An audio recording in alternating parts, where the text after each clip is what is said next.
First पहला होता है कि जी फाइनल वाइवा में क्या होता है। सादा लफ्ज़ों में लिखूंगा, कोई इंग्लिश में नहीं जाता, समझने में भी आसानी रहेगी। फाइनल वाइवा में क्या होता है। नंबर वन, जो अभी करंट पॉलिसी चल रही, पहले तो होता था कि प्री फाइनल वाइवा पहले होता था, फिर फाइनल वाइवा होता था टेस्ट फेज के नाम से। आप लोगों का प्रोटोटाइप फेज हुआ है, प्रोटोटाइप फेज वाइवा के बाद डायरेक्ट फाइनल वाइवा के ऊपर आ गए हैं फाइनल डिलीवरेबल सबमिट करने के बाद। अब ये जो आपका करंट वाइवा होगा, इसमें first of all project run करवाया जाएगा।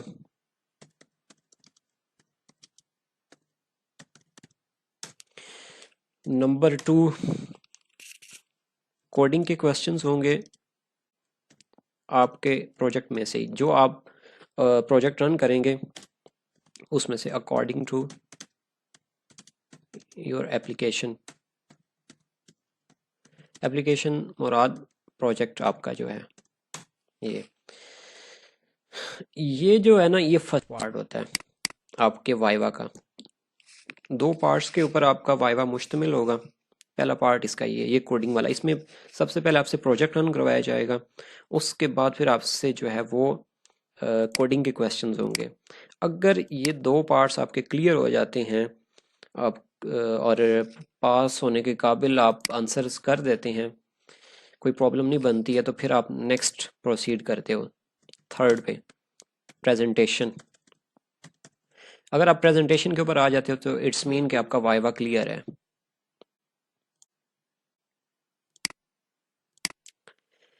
उसके बाद है प्रेजेंटेशन में क्या क्या होता है, डायग्राम्स के क्वेश्चंस होते हैं।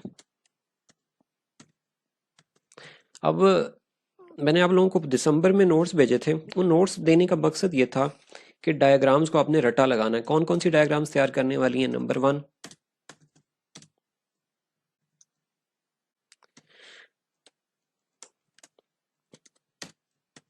Use case diagram.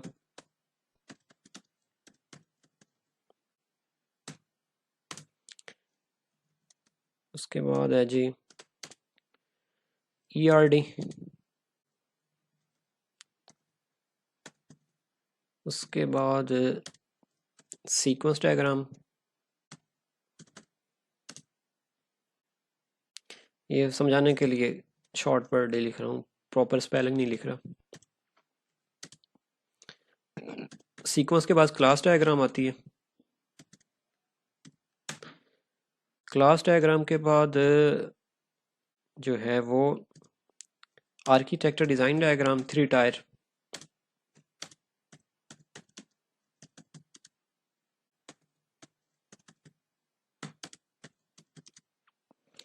Design document में आपके पास होगी आर्किटेक्ट 3। मैं शॉर्ट इसको इसलिए लिख रहा हूँ, काफ़ी लंबा इसका नाम है, 3 tyre architect design diagram. Architecture design diagram भी इसको बोलते हैं। और उसके बाद है जी क्या नाम है, database diagram.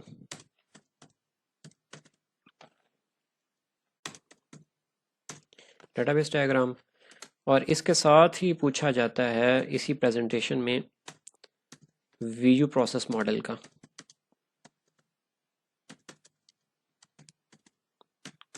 Vu process model के अलावा बाकी जितनी भी ये डायग्राम्स आपके साथ आपको मैंने बताई हैं, इनके हवाले से मैंने नोट्स दिए थे कि उन नोट्स में से आप लोगों ने तैयारी अच्छी तरह से करनी है, सही रटा लगाना है। रटा किन किन चीज़ों को लगाना है आपको पता होना चाहिए। नंबर वन जो है वो आपने डेफिनेशन डायग्राम की, डेफिनेशन से मुराद ये कि डायग्राम के बारे में आपको पता होना चाहिए। यूज केस डायग्राम हो तो वो क्या होती है, क्लास डायग्राम क्या होती है, उसके बाद सीक्वेंस डायग्राम क्या होती है, इस तरह से। उसके बाद है जी आपके पास आ जाती है इसके साइंस। साइंस इसके आ जाते हैं, डायग्राम के साइंस के हैं। फॉर एग्जांपल अब यूज केस डायग्राम है तो उसके अंदर क्या क्या होता है, actors, use cases, system boundary, ये वो वाले साइंस, उसको साइंस बोलते हैं। उसके अलावा ईआरडी, तो उसमें क्या क्या होता है, एंटिटीज़ हैं, एट्रीब्यूट्स हैं, रिलेशंस हैं। क्लास डायग्राम है तो उसके अंदर रिलेशंस कितनी किस्म के हैं, क्लास यूज केस डायग्राम में कितनी किस्म के रिलेशंस होते हैं, ये वाले क्वेश्चन इस तरह से। अब इसमें मैं हाईलाइट भी कर देता हूँ कि क्या चीज़ें इसमें इम्पोर्टेंट है। रिलेशंस, उसके अलावा मैसेजेस, एंटिटीज, ऑब्जेक्ट्स, कीज। अच्छा जी, सबसे पहले मैंने रिलेशंस का लिखा है। रिलेशंस जो यूज़ होंगे वो आपके यूज़ केस डायग्राम के अंदर हैं। ERD, एंटिटी रिलेशनशिप डायग्राम, उसके अंदर हैं। क्लास डायग्राम के अंदर हैं और डेटाबेस डायग्राम के अंदर हैं। ये मैं चीज़ें पहले कोडिंग से हट के पहले इसलिए बता रहा हूँ कि ये थोड़ी सी लेंथी चीज़ें हैं, वो शॉर्टकट है और वो ज़्यादा टेक्निकल काम है, इसलिए उसको बाद में रखा है। पहले ये ज़्यादा डिटेल वर्क है, इसलिए आपको पहले बता रहा हूँ, ताकि बेशक आप साथ अपने नोट डाउन भी करते जाएं। और रिकॉर्डिंग भी हो रही है। रिलेशंस किस किस में है? यूज़ केस डायग्राम में, एंटिटी रिलेशनशिप डायग्राम में, एंटिटी रिलेशनशिप डायग्राम में, उसके अलावा क्लास डायग्राम में और डेटाबेस डायग्राम में। अच्छा जी, यूज़ केस डायग्राम में क्या क्या होता है? यूज़ केस डायग्राम के अंदर इंक्लूड और एक्सटेंड दो रिलेशन उसमें होते हैं जो हम यूज़ करते हैं अमूमन। उसके बाद ERD के अंदर जो होते हैं many to many, one to many, many to many, one to one, zero to many and zero to one. ये मैंने आप लोगों को नोट्स भी दिए हैं, उसके अंदर बड़ी डिटेल से इनका तस्करा है। क्लास डायग्राम के अंदर तीन किस्म के रिलेशंस होते हैं। ये लास्ट क्लास के अंदर मैंने आप लोगों को बताया भी था कि इनकी डेफिनेशंस भी तैयार कर लें। क्या उसको बोलते हैं? एसोसिएशन, एग्रीगेशन एंड कंपोजिशन, तीन ये हो गए। उसके बाद आगे जनाब आ जाते हैं डेटाबेस डायग्राम में। उसके डेटाबेस डायग्राम में तो खैर रिलेशंस नहीं है, उसमें कीज़ होती हैं। आगे मैसेजेस पे आ जाते हैं। रिलेशंस वाली कहानी ख़त्म। रिलेशंस किस में है? यूज़ केस में, क्लास में और ERD में, इन तीन डायग्राम्स के अंदर। यूज़ केस में कौन से हैं? Include and extend, include and extend. उसके अलावा ERD में कौन कौन से? Many to many, one to many, many to one, इस तरह कुछ उधर से आप मज़ीद इसकी डिटेल देखिएगा नोट्स में से, ये कुछ के बता रहा हूँ। और क्लास के अंदर कितने तीन किस्म के हैं? Association, aggregation and composition. उसके बाद मैसेजेस की तरफ आ जाते हैं। मैसेजेस कहाँ पे होते हैं? मैसेजेस जनाब डायग्राम में होते हैं सीक्वेंस में। सीक्वेंस डायग्राम के अंदर मैसेजेस होते हैं। कौन कौन से मैसेजेस हैं? सिंक्रोनस मैसेज और एसिंक्रोनस मैसेज। एक चीज़ याद कर रखें कि जो सिंक्रोनस मैसेज होता है ना, वो हमेशा फॉरवर्ड चलता है, मतलब वो आगे रिक्वेस्ट भेजता है। जो सिंक्रोनस मैसेज होता है, सबसे मेजर जो इसकी पहचान है, सिंक्रोनस मैसेज जो होता है वो हमेशा आगे को होता है, और जो एसिंक्रोनस होता है वो बैक को जाता है। तो उस सीक्वेंस डायग्राम के अंदर और भी कुछ मैसेज, जैसे बैक मैसेज हो गया, सेल्फ मैसेज होगा, ये आप लोगों ने नोट्स के अंदर पढ़े होंगे। लेकिन जो दो कॉमन हम यूज़ कर रहे हैं वो सिंक्रोनस और एसिंक्रोनस। उसकी डिटेल उसके अंदर मैंने बड़ी डिटेल में वो चीज़ें बताई हुई हैं, लास्ट क्लास उसी के ऊपर थी, वो भी देखिएगा। उसके बाद आगे आ जाता है एंटिटीज़ के बारे में। एंटिटीज़ किसके अंदर होते हैं? एंटिटीज़ आपकी होती हैं एंटिटी रिलेशनशिप डायग्राम में, ERD में। एंटिटीज़ के आगे एट्रीब्यूट्स होते हैं और एंटिटीज़ के दरमियान ही रिलेशंस होते हैं, ये many to many, one to one. और उसके बाद आगे ऑब्जेक्ट्स के बारे में। ऑब्जेक्ट्स होते हैं क्लास डायग्राम के अंदर। ऑब्जेक्ट का टाइटल होता है, जैसे आप लोगों ने एक सब्जेक्ट पढ़ा होगा CS304। जहाँ तक मुझे याद पड़ता है सन 2015 में हमारी बुक थी ये CS304, उसमें पहला ही चैप्टर था, लेक्चर पहला ही था, जिसके अंदर वो कुछ बनती हैं शेप्स कार की, वो बता रहे थे कि जी ये ऑब्जेक्ट है। तो आगे मज़ीद उसकी चीज़ें वो बता रहे थे। तो इसी तरह से सादा लफ्ज़ों में ये बता दूं, जो क्लास डायग्राम होती है उसके अंदर ऑब्जेक्ट एक होता है, जैसे स्टूडेंट ये एक ऑब्जेक्ट है, एडमिन एक ऑब्जेक्ट है। और या इसको आगे डिटेल में चले जाए, क्लास भी कहते हैं, मतलब कि a collection of objects is called class diagram. Admin की का आप क्लास बनाते हैं, तो उसके अंदर उस ये जो ऑब्जेक्ट होगा एडमिन, इसमें टाइटल इस ऑब्जेक्ट का या इस क्लास का जो है ना वो एडमिन होगा। एट्रीब्यूट्स उसके क्या होंगे? Admin ID, name, email, password, ये उसके एट्रीब्यूट्स हो गए। और ऑपरेशंस उसके क्या होते हैं, मतलब कि एडमिन ने जो जो काम करने होते हैं ना, वो उसके ऑपरेशंस या मेथड्स कहलाते हैं या फंक्शंस कह लें। तो इसके अंदर दो टर्म्स यूज़ होती हैं क्लास डायग्राम में, एक पब्लिक की और एक प्राइवेट की। ये बार अमूमन क्वेश्चन होता है कि जी पब्लिक ये प्लस और माइनस किस लिए यूज़ होता है, तो वो प्लस और माइनस की होती है, तो उसके बारे में आपने बताना है कि जो तो पब्लिक जो प्लस होता है वो हम यूज़ करते हैं, प्लस पब्लिक के लिए यूज़ करते हैं, और जो माइनस का साइन होता है वो प्राइवेट के लिए यूज़ करते हैं। और उसके बाद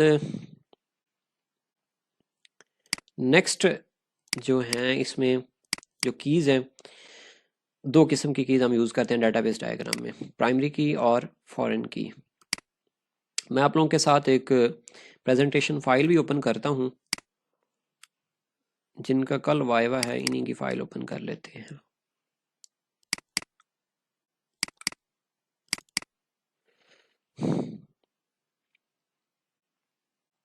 प्रेजेंटेशन जब आपने वाइवा देना, सबसे पहले प्रेजेंटेशन ओपन इस तरह से कर लेनी है। इसके अंदर आके आपने प्रोजेक्ट का नेम बताना है, अपना नेम बता दिया, और यहाँ पे प्रोजेक्ट का इंट्रोडक्शन दे दिया, अपनी वर्डिंग में आप दे सकते हैं, उर्दू में बता सकते हैं, इंग्लिश में बता सकते हैं, ये आपके ऊपर डिपेंड करता है, या ये जो कहानी लिखी हुई है इसी को आप पढ़ के सुना सकते हैं।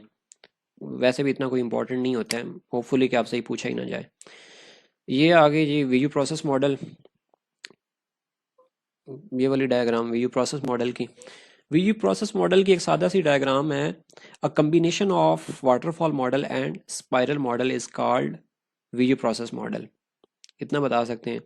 ये इसका मैंने जिक्र आपसे किया था कि यूज़ केस डायग्राम हमारे पास है, उसको तैयार करना है, और इसके अंदर जो है ना वो रिलेशंस हमने यहाँ पे इंक्लूड और एक्सटेंड कर देते हैं, ये साथ मेंशन किया होता है, जिसकी आप लोगों की डायग्राम्स बनी होंगी मज़ीद। बल्कि मैंने आप लोगों की प्रेजेंटेशन को भी एक दफ़ा वेरीफाई करना है, उसको देख के आप लोगों को भेजूंगा। तो ये वैसे समझाने के लिए बता रहा हूँ कि रिलेशंस के साथ इस तरह से। अब इंक्लूड का है ना, तो इंक्लूड एक जो ये यूज़ केस है इसके साथ मज़ीद वो लिंक हुआ होगा, वो इंक्लूड होगा, और फिर एक और अगर मज़ीद आप उसको साथ लिंक करवा दें तो वो एक्सटेंड का कहलाता है। मतलब उसके आप अगर ग्रामेटिकली भी उसके मीनिंग वाइज भी देखा जाए तो इंक्लूड का मतलब होता है शामिल, और एक्सटेंड का मतलब होता है कि आप उसी को मज़ीद आगे बढ़ा रहे हो। तो एक यूज़ केस को आप आगे बढ़ाते जाओगे, एक को लिंक करते हो, एक को लिंक करके मज़ीद आप अगर उसको बढ़ाएंगे तो फिर तब एक्सटेंड का रिलेशन बनेगा। सादा लफ्ज़ों में ये है। बाकी ये जो बॉक्स सा बना हुआ होगा आपकी डायग्राम्स में, इसको हम सिस्टम बाउंड्री कहते हैं। और ये जो कुछ इस तरह के आइकॉन्स हैं, एडमन लिखा होगा, कस्टमर लिखा होगा, ये वाले कहलाएंगे आपके एक्टर्स, और ये जो अंदर से हैं बिजली शेप में, ये यूज़ केसेस हैं इस डायग्राम में। ये फंक्शन रिक्वायरमेंट्स दी होती हैं बिजनेस कैटालॉग में, इसमें नहीं होता है। ये आर्किटेक्चर डिज़ाइन डायग्राम है, इसके अंदर अमूमन जो है ना वो 3 लेयर्स होती हैं, और ये डिफरेंट किस्म की डायग्राम होती है, इसमें कोई एक तरह की डायग्राम नहीं होती है, लेकिन ये 3 लेयर्स के ऊपर मुश्तमिल होती है। बस ये आप लोग याद रखें। फर्स्ट लेयर जो है ना वो GUI, ग्राफिकल यूज़र इंटरफेस की होती है, मतलब जो फ्रंट एंड लेयर भी उसको बोलते हैं। फ्रंट एंड लेयर क्या है कि जैसे कि हम एक वेबसाइट यूज़ कर रहे हैं, और हमारा और उस वेबसाइट के साथ जो इंटरेक्शन है ना वो फ्रंट एंड लेयर कहलाएगा। जैसे आप लोग अपना LMS लॉगिन करते हो, LMS पे जाते हो, वो आपका एक फ्रंट एंड लेयर कहलाएगा।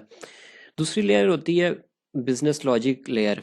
बिजनेस लॉजिक लेयर जो होती है उसके अंदर जो है ना वो लॉजिकल प्रोसेस परफॉर्म हो रहा होता है, इसको लॉजिक एक्सेस लेयर भी कहते हैं। अब लॉजिकल प्रोसेस परफॉर्म को क्या बोलते हैं, ये भी एक इसकी भी डेफिनेशन है। लॉजिकल प्रोसेस जो है वो प्रोसेस है जिसके अंदर डिफरेंट प्रोग्रामिंग लैंग्वेजेस इन्वॉल्व हों, एक ऐसा वो प्रोसेस जिसमें, ये मैं सादा लफ्ज़ों में बता रहा हूँ समझाने के लिए, असल तो इसकी डेफिनेशन कोई और होगी, लेकिन ये कि आपको समझाने के लिए बता रहा हूँ कि जहाँ पे डिफरेंट प्रोग्रामिंग लैंग्वेजेस इन्वॉल्व हों। कौन कौन सी लैंग्वेज हो, PHP हो, C# हो, जावा हो, मतलब आप लोगों का प्रोजेक्ट है तो इसमें PHP यूज़ हो रही है बैकएंड पे, ये दरमियान का काम कर रही है ना। PHP लैंग्वेज भी बेसिकली दरमियान का काम कर रही है, फ्रंट से यूज़र से डाटा लेके काम करवा के डाटाबेस में जाके सेव करवा रही है, और लास्ट जो इसकी लेयर है वो डाटा एक्सेस लेयर है, डाटाबेस। हमारे जो हमारे PHP के जो प्रोजेक्ट्स हैं उनको देखा जाए, फर्स्ट पे हम कोई प्रोजेक्ट रन करते हैं तो फर्स्ट से हम क्या करते हैं, जैसे अब मैं अब एक एग्जांपल भी रखता हूँ एक प्रोजेक्ट की। मेरे पास फॉर एग्जांपल ये एक प्रोजेक्ट है, ये वाला। अब ये देखें, मैं यहाँ से इसके अंदर एक रिकॉर्ड एंटर करूँ, ये मेरा फ्रंट एंड कहलाएगा अकॉर्डिंग टू दिस डायग्राम। ये फ्रंट एंड कहलाएगा। इसके अंदर मैं अगर कोई यूज़र करता हूँ, जैसे कि मैं यहाँ पे रजिस्टर करता हूँ कोई यूज़र उमर के नाम से, umer@gmail.com, पासवर्ड दिया 1 से लेकर 5 तक और कंफर्म पासवर्ड। उसके बाद मोबाइल नंबर देता हूँ और रजिस्टर नाउ पे क्लिक कर दिया। अब ये देखें, मैंने जो इंटर दिया डाटा दिया, ये मेरा फ्रंट एंड कहलाएगा, यूज़र इंटरफेस। और जो बीच में प्रोसेस हुआ है 5 सेकंड का, 10 सेकंड का, और उसके बाद मुझे उसने वापस एक मैसेज भेजा कि अकाउंट हैज़ बिन क्रिएटेड, ये जो दरमियान वाला प्रोसेस है, ये आपका लॉजिकल प्रोसेस होता है बीच में, जो प्रोग्रामिंग लैंग्वेज कर रही होती है। लैंग्वेज यहाँ पे कौन सी कर रही है, वो PHP लैंग्वेज कर रही है। और ये जो मैंने डाटा यहाँ से भेजा है और उसके बाद मैंने कहा है कि इसको आप रजिस्टर कर दो, तो ये डाटा गया किधर है? ये डाटा पीछे चला गया है डाटाबेस में। अमूमन आप लोगों का फेसबुक का डाटा, आपका व्हाट्सएप का डाटा, आपका ये एजुकेशनल डाटा नादरा का, ये सारे का सारा पीछे एक सर्वर के पास पड़ा हुआ है। आप फ्रंट अपने पास से व्हाट्सएप से, फेसबुक से, इंस्टाग्राम से कोई भी एप्लीकेशन यूज़ करते हैं, अपनी कोई चीज़ शेयर करते हैं, तो जो भी चीज़ हम शेयर कर सेंड करते हैं वो बेसिकली पीछे सेव हो रही होती है। अगर हम उसको डिलीट डिलीट करेंगे, हमारे पास डिलीट हो जाएगी, बट बैकएंड से वो डिलीट नहीं होती है, वो हमारी चीज़ सेव होती है। उसकी एग्जांपल ये मेन है कि आपकी फेसबुक आईडी होगी, आप उसको ओपन करें, लॉग आउट करें, दोबारा ओपन करें, आपके पास शो हो जाती है। वो जितनी भी चीज़ें आपके पास शो हुई होती हैं वो फेसबुक के सर्वर पे सेव होती हैं, तब आपको शो होती हैं। उसके अलावा आप लोगों का LMS है, आप लोग LMS पे जाते हो, आईडी और पासवर्ड ठीक लगाओ तो आपको पूरे का पूरा रिकॉर्ड शो हो जाता है। वो रिकॉर्ड भी उसी सूरत में शो होता है कि जो वीडियो का सर्वर है उस पर आपकी सारी डिटेल पड़ी हुई है। तो वो आपका डाटा एक्सेस लेयर हम उसको बोलते हैं। और उसके अंदर जो हमने डाटाबेस यूज़ किया अपना, वो MySQL है। और लैंग्वेज हमने जो यूज़ किया PHP बैकएंड पे, और फ्रंट एंड पे जो हमारी लैंग्वेजेस यूज़ हुई हैं वो HTML, CSS, बूटस्ट्रैप, ये हमने 3 चीज़ें यूज़ की हैं। और जो अपने प्रोजेक्ट के अंदर हमने टूल्स यूज़ किए हैं वो HTML, CSS, बूटस्ट्रैप और PHP, और थोड़ा बहुत जो है ना वो हमने जावास्क्रिप्ट भी यूज़ किया है। उसके बाद जी ये डिटेल आप इस तरह से वाइवा के अंदर ही बता दें तो ये ठीक है, जिस तरह से मैंने अभी आपको समझाया है कुछ एग्जांपल दे के। इसके बारे में खैर नहीं पूछा जाता। ये सीक्वेंस डायग्राम है। सीक्वेंस डायग्राम के अंदर ये जो आगे को जा रहा है ना, ये आपका सिंक्रोनस मैसेज कहलाता है। ये फर्स्ट वाला जो आगे जा रहा है, जो रिक्वेस्ट भेज रहा है, ये आपके ऑब्जेक्ट्स होते हैं। ये जो टॉप वाले होते हैं, रजिस्टर, डाटाबेस, यूज़र, ये ऑब्जेक्ट्स होते हैं। और ये जो दरमियान में बॉक्स से आपको लिंक हुए होते हैं ना लाइनों के साथ, इनको एक्टिवेशन बॉक्स कहते हैं।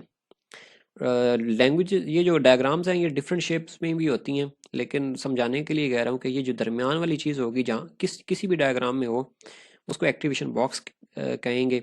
और नीचे ये जो डॉटेड लाइन होगी, ये वाली, इसको लाइफ लाइन बोलते हैं।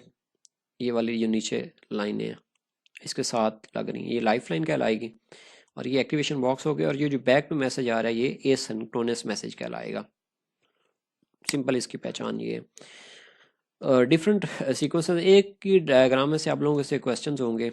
उसके बाद है जी आपकी use class diagram. Class diagram के अंदर ये डिपेंड करता है, 3 तो रिलेशंस होते हैं, एसोसिएशन, एग्रीगेशन और कंपोजिशन।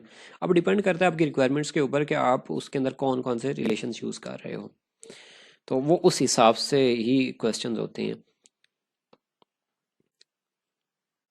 ये ऑब्जेक्ट का टाइटल है, ये एट्रीब्यूट्स हैं, और नीचे ये उसके ऑपरेशंस या मेथड्स कह लें। उसके बाद ये आपके पास ERD है।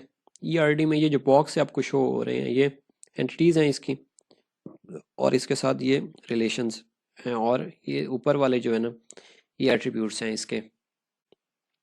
और ये M लिखा होगा वो मैनी के लिए होता है, और 1 के लिए तो 1 ही होता है। और ये डेटाबेस डायग्राम है। इसके अंदर PK जो लिखा होता है वो प्राइमरी की को बोलते हैं, और F के लिखा होता है वो फॉरेन की के लिए होता है।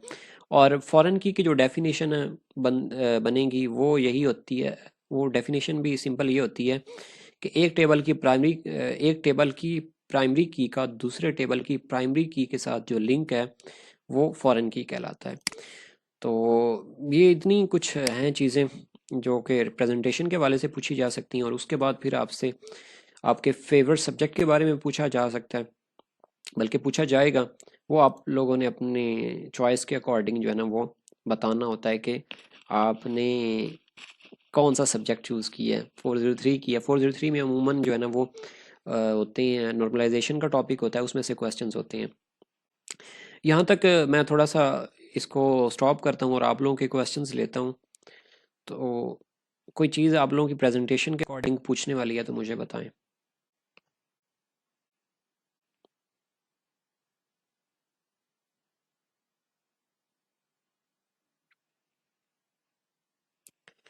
अभी किसी का कोई सवाल है तो प्लीज़ बताएं, ताकि फिर मैं नेक्स्ट आगे कोडिंग की तरफ मूव करूं।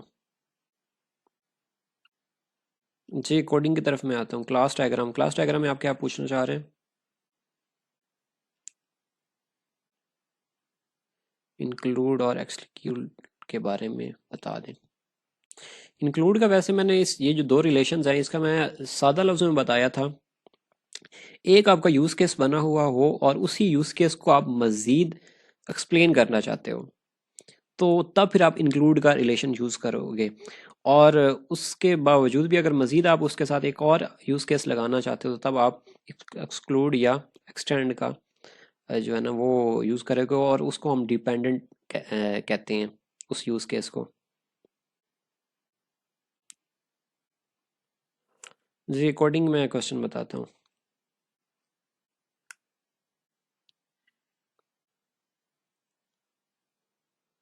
प्रेजेंटेशन इंशाल्लाह जिनका 10 को वाइवा है उनकी कल हर हाल में मिल जाएगी उनको, या अभी मैं सेंड कर दूंगा।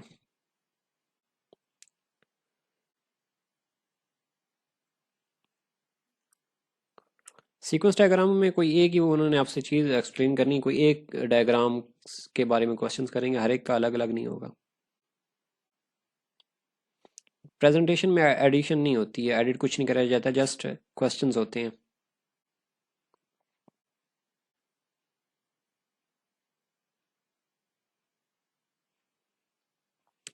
प्रेजेंटेशन में इतना कोई डिटेल में टीचर्स नहीं जाते हैं, बस डायग्राम्स के क्वेश्चंस होते हैं। ये जो 4-5 डायग्राम आपको बताई उन्हीं में से सीधा सीधा क्वेश्चन होते हैं, इतना डीपली भी नहीं जाते हैं। मोस्ट मैक्सिमम जो प्रेजेंटेशन है वो 10 से 15 मिनट के अंदर वाइंड अप हो जाती है।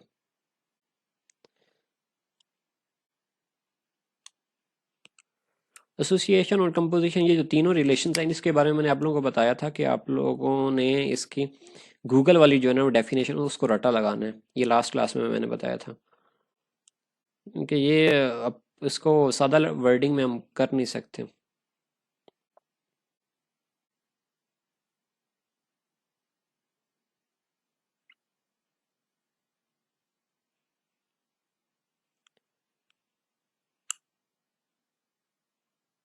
एसएलएस और डिज़ाइन डॉक्यूमेंट से कोई क्वेश्चन नहीं होगा, जस्ट प्रेजेंटेशन होगी।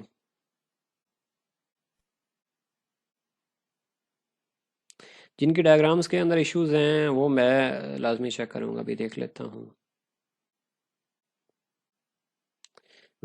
सर्वर कोई भी आप यूज़ करते हैं, कर सकते हैं, वैम सर्वर या जैम सर्वर, वो ही अभी डिस्कस करता हूँ आपको। रन तो खैर मैं आप लोगों को खुद ये करवा रहा हूँ प्रोजेक्ट्स, अभी तक किसी को नहीं कहा कि वो खुद करें, मैं खुद ही करवा रहा हूँ। क्योंकि एक तो ये कि सर्वर का भी इशू होता है, कोडिंग के साथ मैच नहीं करता है, तो इसलिए मैं खुद मोस्टली स्टूडेंट्स का करवा रहा हूँ, ताकि आप लोगों के से कोई गलती ना हो जाए। अच्छा जी, सीक्वेंस डायग्राम के बारे में किसी पूछा है किसी ने।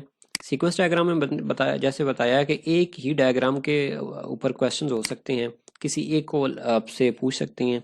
उसी में से ये 3-4 चीज़ें हैं: synchronous message, asynchronous message, lifeline, activation box, object box क्या है, एक्टिवेशन बॉक्स क्या है। इस तरह से क्वेश्चंस आपसे हो सकते हैं। और ये क्लास डायग्राम का था ये मुबीन का क्वेश्चन के, जो डेटाबेस डायग्राम होती है इसके अंदर जो है ना वो टेबल्स होती हैं। टेबल्स के जो है ना वो कॉलम्स होते हैं, और कॉलम्स की फिर आगे टाइप्स होती हैं, और टाइप्स की फिर आगे वैल्यूज होती हैं। सिम मेन कॉन्सेप्ट आपका वही PHP माई एडमिन वाला है।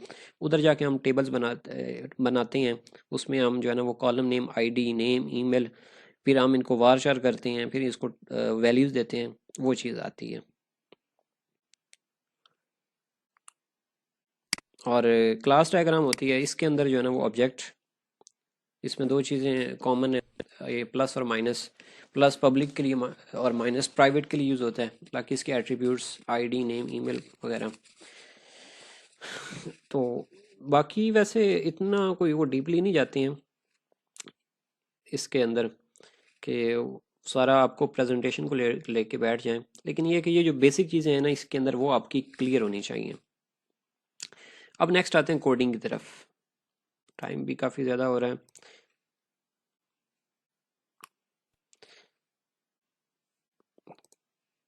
फ़िलहाल अभी तो खैर किसी को प्रेजेंट करने का मैं नहीं कह सकता, मैंने जो इम्पोर्टेंट चीज़ें बतानी हैं प्रेजेंटेशन के हवाले से मैंने आप लोगों को बड़ी डिटेल में चीज़ें बता दी हैं, और एक दफ़ा और भी आप इसको देख लेने नोट्स से, जो चीज़ें मैंने हाईलाइट की हैं ये वाली, इन चीज़ों की पहचान आप लोगों को होनी चाहिए। फेवरेट सब्जेक्ट वो आप लोगों की चॉइस है। 403 बताते हैं, और उसके नोट्स मैंने आप लोगों को शेयर किए हुए हैं। उसमें से टॉपिक नॉर्मलाइजेशन का मोस्ट इंपॉर्टेंट है, कीज़ का टॉपिक मोस्ट इंपॉर्टेंट है, जॉइंट्स का टॉपिक मोस्ट इंपॉर्टेंट है। ये तीन टॉपिक्स अच्छी तरह से कर लें, इनमें से कोई एक टॉपिक्स में से लाजमी क्वेश्चंस आएंगे। और मोस्ट प्रोबेबली जो है ना वो क्या उसको बोलते हैं यार, नॉर्मलाइजेशन के टॉपिक में से second normal form, third normal form के बारे में, थर्ड नॉर्मल फॉर्म का तो लाजमी पूछा जाता है। उसके अलावा डीडीएल क्या होता है, डीएमएल क्या होता है, कौन कौन सी लैंग्वेजेस में होती हैं, डीएमएल में कौन सी, डीडीएल में कौन कौन सी, ये लाजमी होता है। डीएमएल होता है data manipulation language, data manipulation language, और डीडीएल डाटा डेफिनेशन लैंग्वेज। मुझसे वो थोड़ी सी क्लियर वर्डिंग नहीं अदा हो रही है, आप इसको नोट कर लें, डीडीएल और डीएमएल। गूगल से भी आपको इसका पता चल जाएगा, डाटा डेफिनेशन लैंग्वेज और data manipulation languages, DML data manipulation और डीडीएल डाटा डेफिनेशन। इसके बारे में भी क्वेश्चंस होते हैं CS 403 के अंदर। उसके बाद अब नेक्स्ट हम आ जाते हैं प्रोजेक्ट के ऊपर, प्रोजेक्ट को रन करने के वाले से। मैंने आप लोगों को स्टार्ट में बताया था यहाँ पे कि एक तो सबसे पहले जब आपका वाइवा स्टार्ट होगा उससे पहले आपके पास जैम सर्वर स्टार्ट हुआ होना चाहिए। उसके अलावा जो है वो प्रोजेक्ट आपका रनिंग हालत में होना चाहिए, और कोडिंग वाली फाइल्स को ओपन करके मिनिमाइज आपने करके रख लेना है। और सुपरवाइज़र को मैसेज करना अपने टाइम पे। आपने अगर किसी का 10 बजे वाइवा है, जैसे ही 10 बजे सर को मैसेज करें, अस्सलाम वालेकुम sir, I am ready for viva, बस ये मैसेज कर दिया। आगे उसकी मर्ज़ी है वो कब कॉल करता है। मैसेज वो सीन कर लेते हैं तो बस ठीक है, उनका रिप्लाई का वेट करें, नहीं तो एक छोटी सी कॉल भी कर लें बीच में अगर टाइम हो गया, ताकि वो ये ना समझे कि आपने मुझे याद क्यों नहीं करवाया है। मोस्टली कुछ होते हैं टीचर्स, डिफरेंट साइकी उनकी होती है कि जी बताया क्यों नहीं है, पहले क्यों नहीं बताया है। तो आप कॉल भी कर लिया करें कि जी सर मेरा वाइवा है, लिहाजा वाइवा स्टार्ट करना है या बाद में करेंगे, मतलब बंदा सलाम दुआ करता है स्टार्ट में। अब वाइवा जब आपका स्टार्ट हो जाता है, वो आपसे बोलेंगे कि जी अपनी स्क्रीन शेयर करें स्काइप पे। स्क्रीन शेयर कर लेनी, वाइवा स्काइप पे ही होगा। स्क्रीन शेयर करने के बाद प्रोजेक्ट के ऊपर आ जाएंगे। आपने ब्राउज़र ओपन कर लेना है पहले ही। तो ब्राउज़र ओपन करते हुए कहने के सर ये मेरा प्रोजेक्ट है, आपने खुद एक्सप्लेन करते जाना है, आप खुद ही बताते जाएं। ये नहीं चुप नहीं रहना है कि अगला बंदा ये ना समझे कि जी इसको तो कुछ नहीं आता है, ये क्या चुप करके बैठ गए। अपने प्रोजेक्ट खुद रन करना है, खुद बताना है। और सबसे पहले आप एडमिन पैनल पे चले जाएं, जो कि आप मोस्टली सबके स्टूडेंट्स प्रोजेक्ट में एडमिन पैनल है। सबसे पहले एडमिन को लॉगिन कर लें, वहाँ पे बताएं सर ये एडमिन पैनल है, इसके एडमिन के ये टास्क हैं, वन बाई वन बताते जाएं। इस तरह से जो टीचर है उसके ऊपर इम्प्रेशन अच्छा आ जाता है। वो यही समझता है कि हाँ इस बच्चे को के कॉन्सेप्ट क्लियर हैं, इसको चीज़ें आती हैं। वो आपसे ज़्यादा क्वेश्चंस नहीं करेंगे उसके अंदर। आप खुद से टास्क करते जाएं, प्रोडक्ट्स ऐड करते जाएं, प्रोडक्ट्स क्या है, यूज़र मैनेज क्या है, वो सारा वन बाई वन बताते जाएं। जो जो आपके प्रोजेक्ट के अंदर इंटर हुआ हुआ है वो सारा बताते जाएं। दूसरे नंबर पे ये है कि आपका जो प्रोजेक्ट है उसमें डाटा होना चाहिए। अगर ऑनलाइन शॉपिंग वेबसाइट का जैसे शॉपिफाई है, ये बाइक्स जोन वाला है, उसके अलावा ऑनलाइन मोबाइल शॉप वाला प्रोजेक्ट है, उसके अलावा स्पीड स्टॉप स्पॉट वाला है प्रोजेक्ट है, इवेंट्स कॉलेज इवेंट्स वाला प्रोजेक्ट है, इनके अंदर डाटा लाजमी होना चाहिए, खाली आप ना रखें। मैंने एक एक रिकॉर्ड, डमी रिकॉर्ड इंटर करके आप लोगों को दिया है, उसको आपने डिलीट करके नया रिकॉर्ड इंटर करना है। जितने भी जिस चीज़ के मैंने अभी प्रोजेक्ट्स रन करवा दिए हैं उसके अंदर मैंने खुद से डाटा कम ही ऐड किया हुआ है। आप लोगों ने अपने प्रोजेक्ट के अंदर डाटा लाजमी ऐड करना है। डाटा क्या है, अगर प्रोडक्ट्स वाला है तो उसके अंदर प्रोडक्ट्स ऐड करें। अगर उसके अंदर जैसे कि D the hope book project है, उसके अंदर स्टोरीज ऐड करनी है। डॉक्टर उसमें एडमन यूज़र और डॉक्टरों का पैनल है, उसमें डॉक्टर्स के तरफ से 4-5 स्टोरीज ऐड करवा दें। बताने का मकसद ये है कि आपका जो होम पेज है वो प्रॉपर भरा हुआ होना चाहिए, कि वो ये ना समझे कि इसने कुछ नहीं किया है। वैसे भी एक पेज भरा भरा हो तो प्यारा लगता है। तो आपको ये बता रहा था कि टीचर को आपने एडमिन के टास्क डिफाइन कर देना सबसे पहले। उसके बाद फिर आप के प्रोजेक्ट में जो यूज़र के टास्क हैं, एडमिन को लॉग आउट करवा के फिर इसी तरह से न्यू यूज़र बेशक करवा लें या पहले से वाले से रजिस्टर्ड यूज़र है उसको लॉग इन कर लें, वो सारा डिफाइन कर लेना है। ये जो सारा प्रोसेस होगा, ये सारे का सारा आपका प्रोजेक्ट रन करने के हवाले से होगा। वो फिर आपसे क्वेश्चंस इसमें से क्या कर सकते हैं प्रोजेक्ट रन रन करने के दौरान। अब जैसे कि वो ये कह सकते हैं कि यहाँ से कोई न्यू यूज़र रजिस्टर करवाएं, न्यू प्रोडक्ट ऐड करके दिखाएं।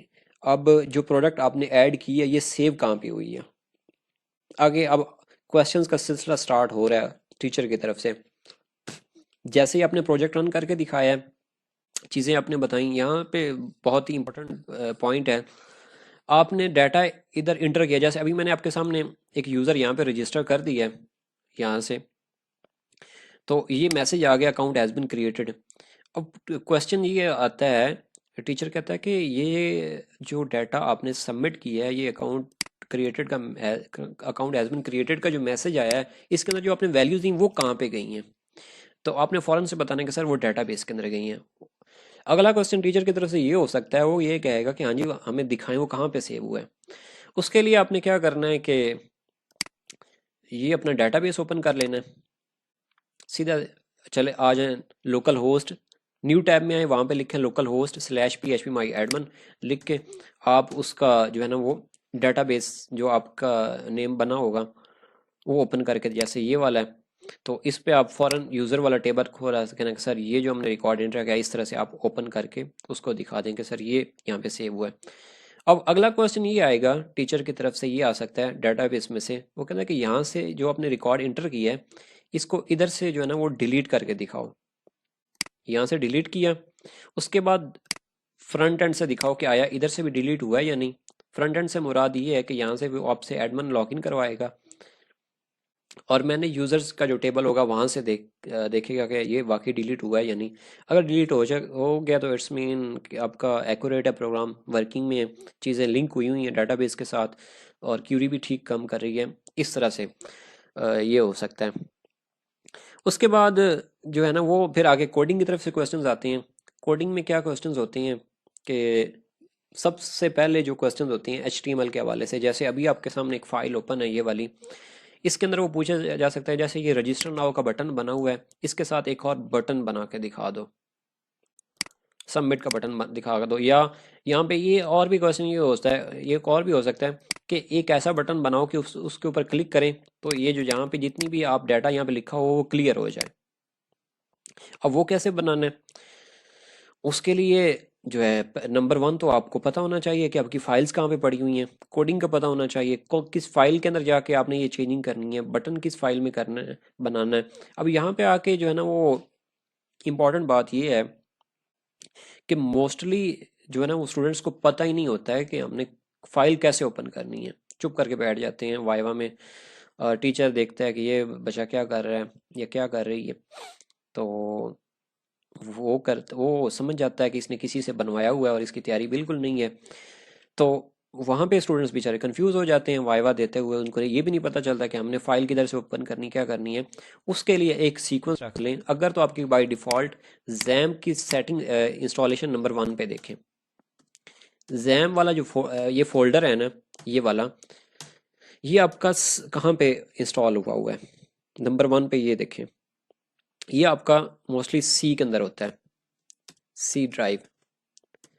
माई कंप्यूटर में जाएं या दिस पीसी में जाएं, जो भी आपकी विंडो है उसके अंदर सी ड्राइव होगी। सी ड्राइव के अंदर जैम ये इस तरह से लिखा होगा।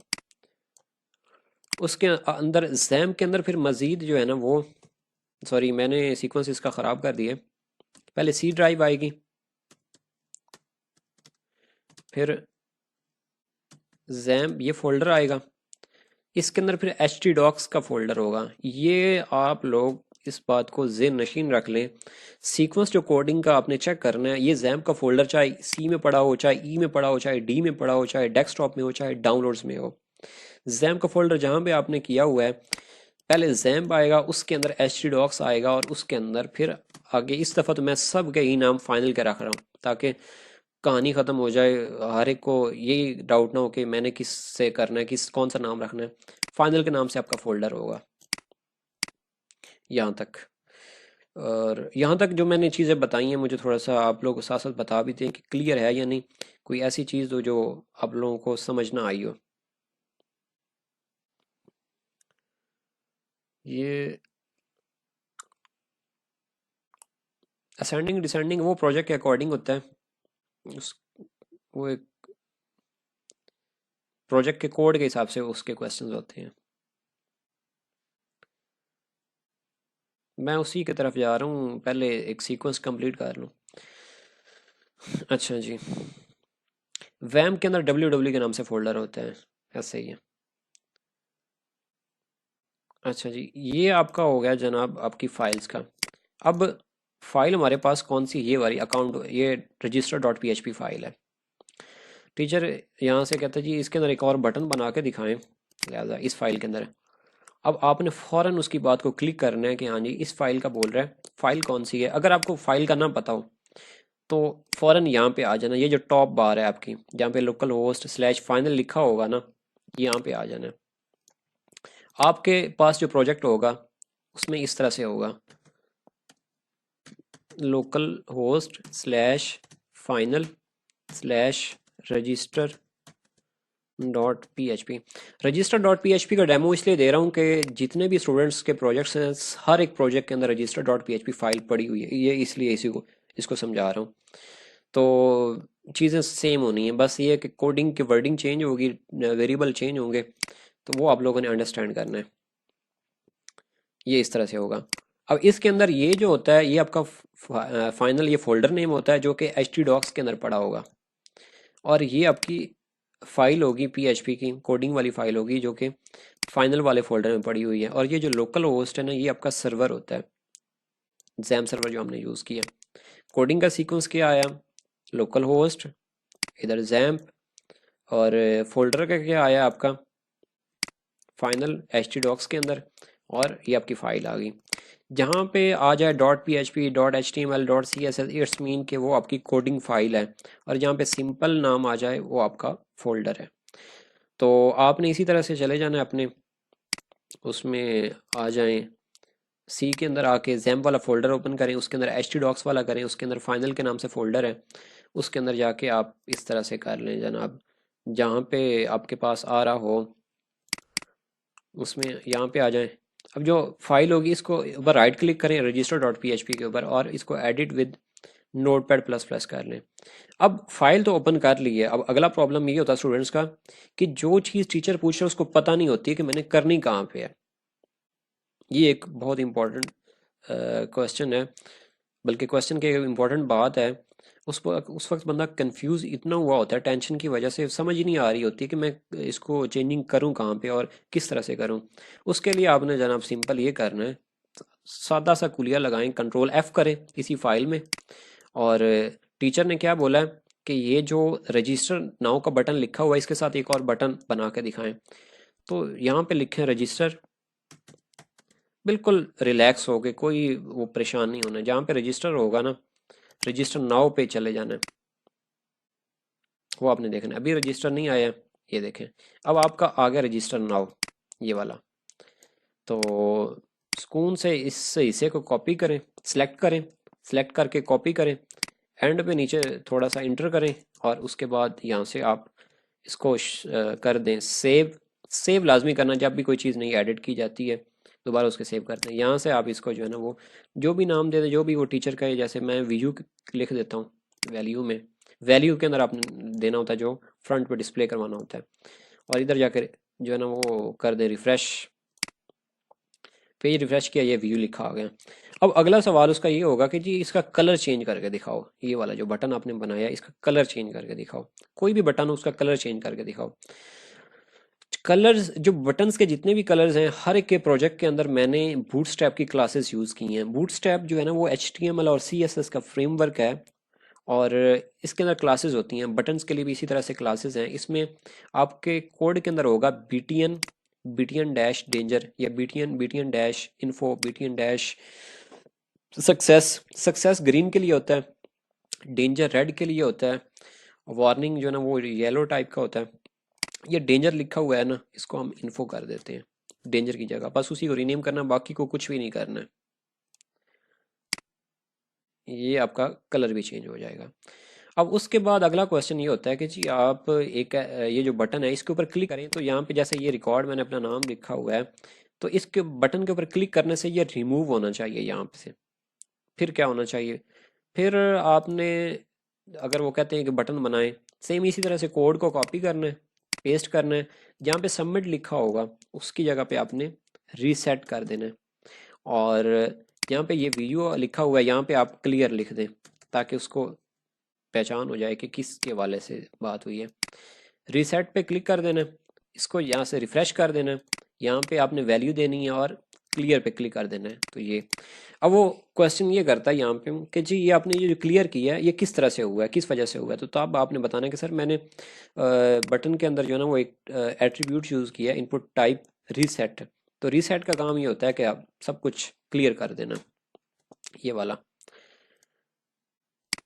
उसके बाद इसी फॉर्म के हवाले से अगला क्वेश्चन ये निकलता है कि आप बगैर फिल किए सबमिट पे क्लिक करें तो डेटाबेस के अंदर डाटा सेव होता है या नहीं होता है। अगर तो सबमिट किए लिख कुछ लिखे बगैर आपका डाटा डेटाबेस में सेव हो रहा है तो इट्स मीन के आपके इस फॉर्म के अंदर गलती है, ठीक नहीं बना हुआ है, कोडिंग ठीक नहीं हुई है। और अगर इस तरह से जैसे ये मैं कर रहा हूँ सबमिट, ये मैं रजिस्टर नाउ पे क्लिक कर रहा हूँ बट वो कह रहा है कि फिल आउट दिस फील्ड है, तो इसका मतलब ये है कि इसके अंदर एक एट्रीब्यूट यूज हुआ है जिसको रिक्वायर्ड बोलते हैं इनपुट टाइप के अंदर। वो किस जगह पे लगा हुआ है, वो लगा हुआ है जनाब, जैसे ये नेम है ना, इसके साथ ये रिक्वायर्ड आपको शो हो रहा होगा, ये वाला रेड कलर का नोटपैड प्लस प्लस के अंदर, ये रिक्वायर्ड का। इसका काम ये होता है कि ये आपकी वैलिडेशन मजबूत करता है। मतलब वैलिडेशन से मुराद ये होता है कि बगैर फिल किए आप कोई भी जो है ना वो डाटा इसके अंदर सेव ना कर सकें। ये रिक्वायर्ड का एट्रीब्यूट्स यूज़ करते हैं। यहाँ तक जितनी मैंने चीज़ें बताई हैं उसका मुझे थोड़ा सा बता दें कि आपको क्लियर है ये पॉइंट्स जितने अभी 3-4 बताए हैं। जिसके साथ वॉइस का इशू है वो उनका नेट का प्रॉब्लम होगा। यहाँ तक थे आपके ये HTML के क्वेश्चंस, CSS के फॉर्म के अकॉर्डिंग जो आपका फॉर्म है। और इसके साथ एक और भी क्वेश्चन आता है कि ये जो आपका फॉर्म बना हुआ है ये वाला, इसके अंदर जैसे फ़ोन के नाम से फील्ड है, एक और सिटी के नाम से फील्ड बना के दिखा दें, और उसके अंदर फिर आप डाटा भी सेव करवाएं। एक फील्ड बनाएं और उस फील्ड के अंदर डाटा फॉर्म सबमिट करें और वो जाके डेटाबेस में सेव होना चाहिए। मोस्ट इम्पॉर्टेंट क्वेश्चन कोडिंग के पॉइंट ऑफ व्यू से, और होपफुली कि आप लोगों से ये पूछा भी जाए। इसके लिए इसके स्टेप्स क्या हैं, स्टेप्स समझने हैं तो करना आप लोगों ने खुद है, और मुझे फिर बताना है कि हमने ये काम सही तरह से किया है। पहले स्टेप बताऊंगा उसके बाद फिर करके दिखाऊंगा। स्टेप नंबर 1 पे है, पहला क्वेश्चन ये होता है इस तरह से, मोस्टली टीचर्स होते हैं, मेरा जब वाइवा हुआ था तो मुझसे भी टीचर्स ने यही पूछा था, सर ने कहा था कि एक ये जो आपका रजिस्ट्रेशन वाला फॉर्म है इसके अंदर एक इनपुट फील्ड बनाएं CNIC के नाम से, या सिटी के नाम से भी कह सकते हैं, कंट्री के नाम से कह सकते हैं, और उसके अंदर डाटा इंटर करें और वो डाटाबेस के अंदर शो होना चाहिए। तो उसका जनाब आसान सा तरीका है, नंबर 1 पे आपने इनपुट फील्ड बनानी है फॉर्म के अंदर।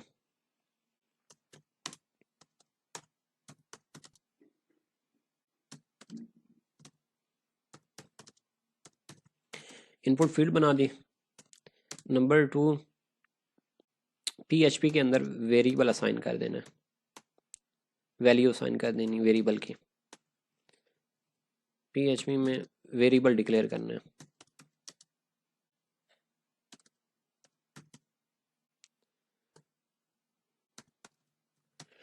उसके बाद नंबर 3 है कि आपने जब क्यूरी लगानी है ना, इंसर्ट की क्यूरी यूज़ होती है फॉर्म के अंदर डाटा सेव करने के लिए डेटाबेस में। उसके अंदर क्यूरी में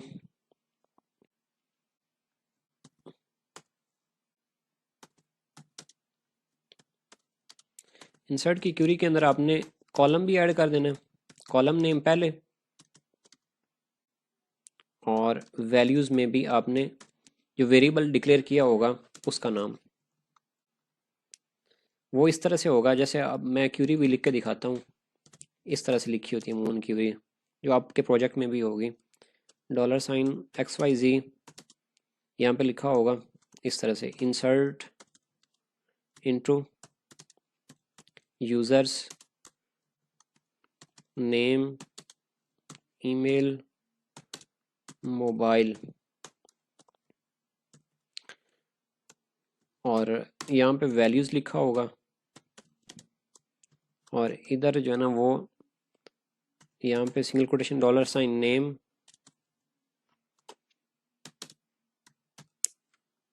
ईमेल, और यहाँ पे आ गया $, मोबाइल। ये पहले से आपके पास ये कुछ सैंपल है क्यूरी का, पहले आपके पास इस तरह की क्यूरी लगी होनी है। अब इसके अंदर आपने काम क्या करने हैं, जहाँ पे सबसे एंड पे जाना है, जो आपने फील्ड बनाई है उसका कॉलम नेम सिटी है, तो सिटी इस तरह से लिख देना एंड पे, और उसके बाद फिर यहाँ पे चले जाना एंड पे, एक कॉमा लगाना, सिंगल कोटेशन मार्क डालें, और यहाँ पे $, सिटी जो आपने वेरिएबल डिक्लेयर किया हुआ सिटी से। वेरिएबल कैसे डिक्लेयर हुए होंगे आपके पास, इस तरह से लिखा होगा, बल्कि क्यूरी के ऊपर ही चले जाते हैं हम। वेरिएबल इधर से दिखा देता हूँ, इस तरह से आपके पास वेरिएबल्स होंगे, ये वाले बने हुए होंगे।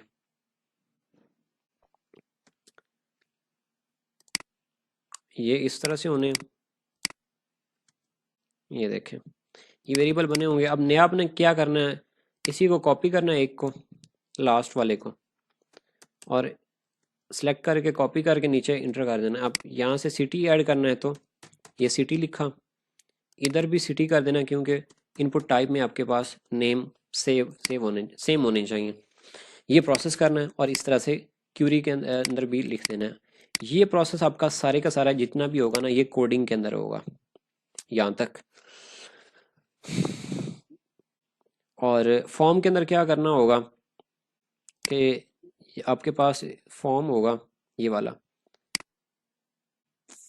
फॉर्म में क्या करना है, जैसे फ़ोन लिखा हुआ है ना, इसको सिलेक्ट करना है लास्ट को, ये डिव क्लास फॉर्म ग्रुप से लेके जो एंड पे डिव क्लोज हो रही, इसको इससे लेके ये पूरा पार्ट सेलेक्ट करना है, और नीचे मज़ीद इंटर कर लेना, ताकि आपको पता चलता रहे कि मैं नया पार्ट्स लिख रहा हूँ। जहाँ पे फ़ोन लिखा होगा उसको सिटी कर देना है, फिर इसी तरह से जहाँ पे टाइप होगा इसको टेक्स्ट कर देना है, और जहाँ पे फ़ोन लिखा होगा नेम में इसको सिटी करके, उसके बाद फिर नेक्स्ट जो प्रोसेस होगा, ये पहला फॉर्म में आपने इंटर कर देना, और दूसरे नंबर पे जाके आपने ये काम कर देना है, मतलब कि ये सिलेक्ट किया, कॉपी किया, पेस्ट कर दिया ये वाला।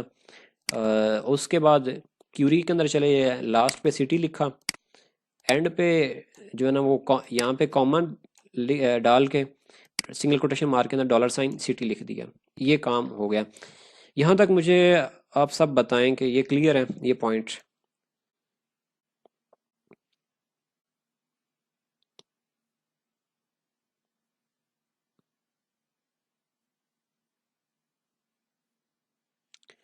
फिलहाल मैंने अभी जितना करवाया, यहाँ तक अगर किसी को कोई चीज़ नहीं समझ आई है तो प्लीज़ मुझे बताएं। जी सारा, अब सारा नहीं, मतलब कि जो आपकी फील्ड रिक्वायर्ड है उसको आप कॉपी पेस्ट कर सकते हैं।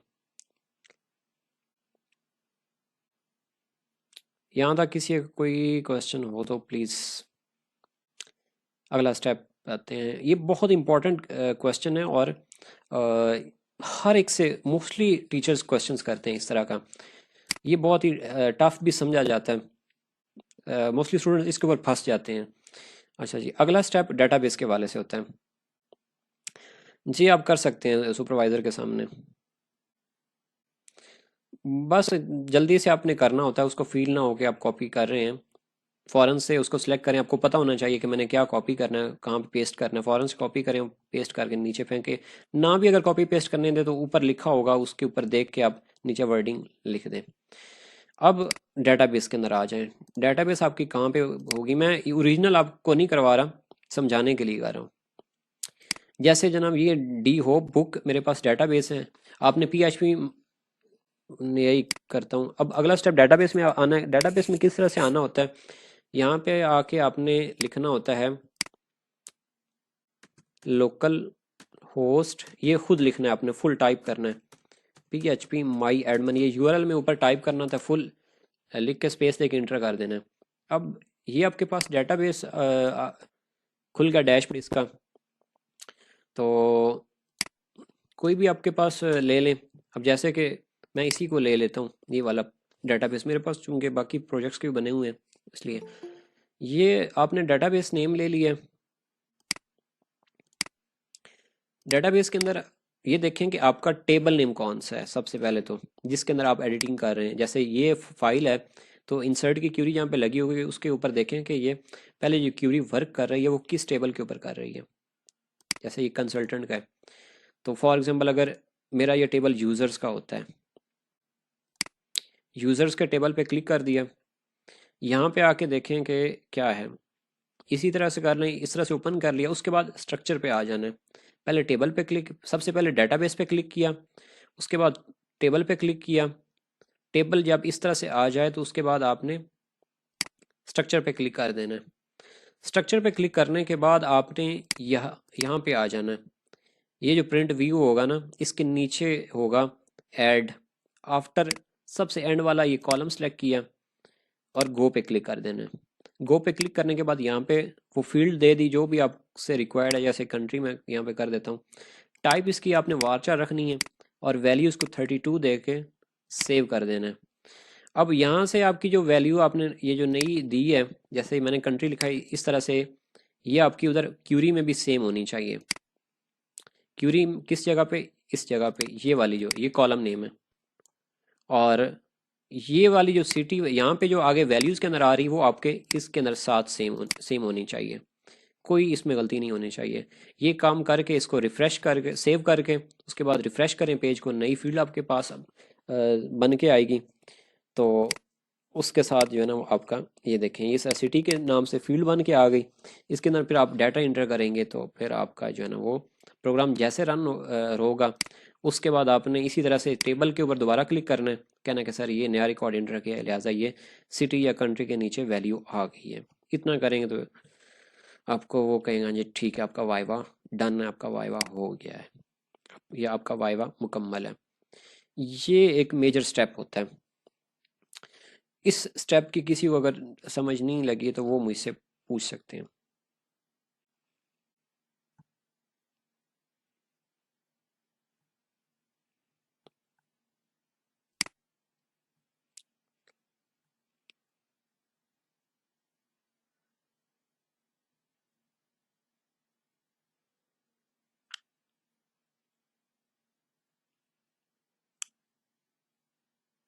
यस, पहले कोडिंग करनी है उसके बाद डाटाबेस का। अच्छा, जब आप ये स्टेप सारे कर लेते हो, कोडिंग के क्वेश्चन आ जाते हैं, उसके बाद फिर आपके पास प्रेजेंटेशन के ऊपर टीचर लेके आ जाता है। प्रेजेंटेशन अगर आपकी गड़बड़ होती है, सही नहीं होती है, बिल्कुल भी नहीं आता है, तो फिर भी पास आप हो जाते हैं। शर्त ये है आपका, आपका जो है ना वो डेटाबेस वाला प्रॉब्लम वो ठीक होना चाहिए। डेटाबेस का मैंने आपको बताया कि पहले डेटाबेस नेम सेलेक्ट करना है, फिर टेबल नेम सेलेक्ट करना है, उसके बाद फिर स्ट्रक्चर के ऊपर आना है। स्ट्रक्चर पे आके जहाँ पे लिखा होगा ना ये आफ्टर, ये गो के साथ वाला ये ऑप्शन सेलेक्ट करनी है। इसके नीचे आपने गो पे क्लिक करना है। गो पे क्लिक करेंगे, यहाँ पे वो फील्ड का नेम आएगा, यहाँ पे उसको वारचर करके और इसकी वैल्यू 32 करके सेव पे क्लिक कर देंगे तो वो आपकी जो है ना वो एंड पे वो कॉलम नेम आपका वो आ जाएगा सेव। जी, ये आपका क्लियर है कॉन्सेप्ट?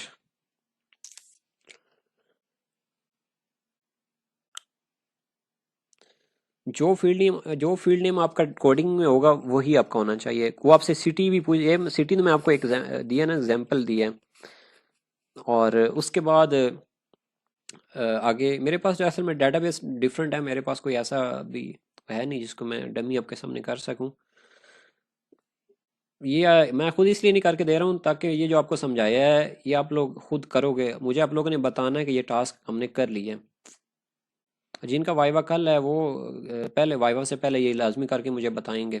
जिनका परसों है वो लाजमी ये करेंगे, क्योंकि बहुत इंपॉर्टेंट टास्क है ये।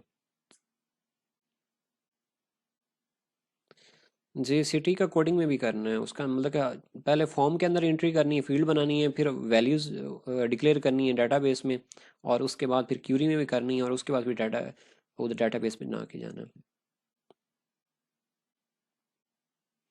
सिटी, अगर सिटी के नाम से तो हर तरफ सिटी सेम होना चाहिए आपका। अगला क्वेश्चन, नेक्स्ट क्वेश्चन के ऊपर आते हैं जो कि डेटाबेस के रेलेवेंट है। टाइम ज़्यादा लग रहा है, चीज़ें बहुत इंपॉर्टेंट हैं, इसलिए जो है ना वो थोड़ा सा पेशेंस के साथ आपको बैठना पड़ेगा। बहुत इंपॉर्टेंट चीज़ें हैं ये, अगर स्किप हो गई तो फिर बाद में दोबारा ये चीज़ें डिस्कस हो नहीं सकती हैं। नेक्स्ट जो क्वेश्चन आता है डेटाबेस में से, एक तो ये कि डेटाबेस आपको ओपन करना आना चाहिए नंबर वन पे। नंबर डेटाबेस ओपन करने के लिए लोकल होस्ट, आपसे सवाल होता है कि आपने टूल्स कौन कौन से यूज़ किए हैं प्रोजेक्ट के अंदर। टूल्स का बताना है HTML, CSS, बूटस्ट्रैप और PHP। फिर उन्होंने आपसे सवाल ये करना है कि डेटाबेस कौन सा यूज़ किए। डेटाबेस माई एसक्यूएल बताना है। डेटाबेस ओपन करके दिखाएं, ब्राउज़र में आके न्यू टैब में, ये न्यू टैब होता है, इसके ऊपर जमा के ऊपर क्लिक करेंगे तो ये न्यू टैब आ जाता है।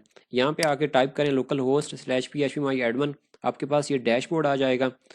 अगर तो वो कहता है न्यू डेटाबेस क्रिएट करके दिखाएं, जिस तरह से आपका होगा यहाँ पे डेटाबेसेस लिखा होगा। अमूमन ये जो डैशबोर्ड है इसके ऊपर हर चीज़ लिखी होती है, अगर आप थोड़ा सा गौर से देखा करें हर एक चीज़ को, तो आपको इसमें ज़्यादा परेशान होने की ज़रूरत नहीं पड़ेगी। डेटाबेसेस पे क्लिक कर देना। अब डेटाबेस पे जब क्लिक कर दिया, मोस्टली मैंने स्टूडेंट्स को देखा है वो यहाँ पे उनको ये भी नहीं पता होता कि डेटाबेस बनाते कैसे हैं, क्रिएट कैसे करते हैं। हालांकि यहाँ पे ये इंग्लिश में लिखा हुआ है क्रिएट डेटाबेस, कि इट्स मीन कि यहाँ से डेटाबेस क्रिएट होगा। कुछ का मैंने ये भी देखा है कि ये, जैसे कि ये मैंने किया है ना, कुछ स्टूडेंट्स को मैंने देखा है अमूमन, ये फॉर एग्जाम्पल एक डेटाबेस का नेम, वो कहते हैं अब आगे क्या करना होगा। अब जब आपने यहाँ पे डेटाबेस का नेम लिख दिया है तो आपके पास ये क्रिएट का बटन है, ये बटन कह रहा है कि जी मुझे प्रेस करो। प्रेस करोगे तो ये डेटाबेस आपका क्रिएट होगा, अदरवाइज नहीं होगा। तो क्रिएट के बटन पे क्लिक करेंगे तभी आपका जो है ना वो डेटाबेस क्रिएट हो जाएगा। वो कह रहा है कि database university @VU has been created. वो क्रिएट कहाँ पे हुआ है, वो सबसे एंड पे मेरे पास, चूंकि ये रिकॉर्ड काफ़ी ज़्यादा है, ये यूनिवर्सिटी_VU के नाम से इधर भी शो होगा और आपके पास यहाँ पे भी शो होगा। यूनिवर्सिटी_VU के नाम से ये डेटाबेस हो गया, ये डेटाबेस क्रिएट होगा। क्रिएट हो गया, उसके बाद अगला क्वेश्चन इसके अंदर आता है, वो कहते हैं टेबल क्रिएट करके दिखाओ। ये वाला जो क्वेश्चन है ये भी बड़ा पूछा जाता है कि डेटाबेस क्रिएट करो और उसके अंदर एक टेबल क्रिएट करके दिखाओ। टेबल क्रिएट करने का जो तरीकाकार है, यूज़र्स के नाम से टेबल बना दे और फॉर एग्जांपल 4 कॉलम्स रख लिए। ये करके उसके बाद आपने गो पे क्लिक कर देना होता है। आईडी, ये आईडी लाजमी लिखते हैं, इसको हम ऑटो इंक्रीमेंट रखते हैं। नेम, ईमेल और ये पासवर्ड। टाइप इसकी वारचार रखी जाती है अमूमन हर एक की, सिर्फ आईडी की इंट रखते हैं, बाकी सबको वारचार रखते हैं। वैल्यू फिर जहाँ पे वारचार है वहाँ पे वैल्यू 32 लाजमी देते हैं, ये वाले। उसके बाद आपने इसको थोड़ा सा आगे करके A_I लिखा होगा यहाँ पे, इसको क्लिक कर देना है और यहाँ पे प्राइमरी की सिलेक्ट कर देनी है। ऑटो इंक्रीमेंट करके प्राइमरी की सिलेक्ट की और साथ ही थोड़ा सा स्क्रॉल डाउन करना है, आपके पास ये सेव का बटन होगा, इसके ऊपर क्लिक कर देना है, तो ये आपका टेबल भी क्रिएट हो जाएगा। इसके बाद अगला क्वेश्चन ये होता है कि ये जो आपने टेबल बनाया इसके अंदर कोई वैल्यू इंसर्ट करके दिखाएं, कोई वैल्यू या कोई रिकॉर्ड इंसर्ट करके दिखाएं। तो रिकॉर्ड इंसर्ट करने का तरीकाकार ये है कि आपने इंसर्ट पे क्लिक करना है, आईडी को नहीं करना क्योंकि आईडी हमने ऑटो इंक्रीमेंट रखी हुई, इसमें कुछ नहीं इंटर करना है। यहाँ पे कोई भी नाम लिख दिया, ये कर दिया, और उसके बाद गो पे क्लिक कर देना है। जब ये कर दिया वो कहता है 1 रो इंसर्टेड, और ब्राउज पे क्लिक कर देना है। ये देखें नंबर 1 पे ये रिकॉर्ड आपके पास शो हो गया। अगर वो कहते हैं कि इसको अपडेट करें, यहाँ पे 1 2 3 4 5 है तो 6 करें, इसके ऊपर डबल क्लिक करना है, ये कर दिया। और अगर वो कहता है कि यहाँ से रिकॉर्ड को रिमूव करके दिखाएं ये वाला, तो ये डिलीट पे क्लिक कर दिया, वैल्यू डिलीट हो जाएगी खाली। ये जो पॉइंट मैंने अभी थोड़ा सा तेज़ी में बताया, इसका मुझे बताएं किसी को कोई चीज़ इस दौरान ना समझ आई हो।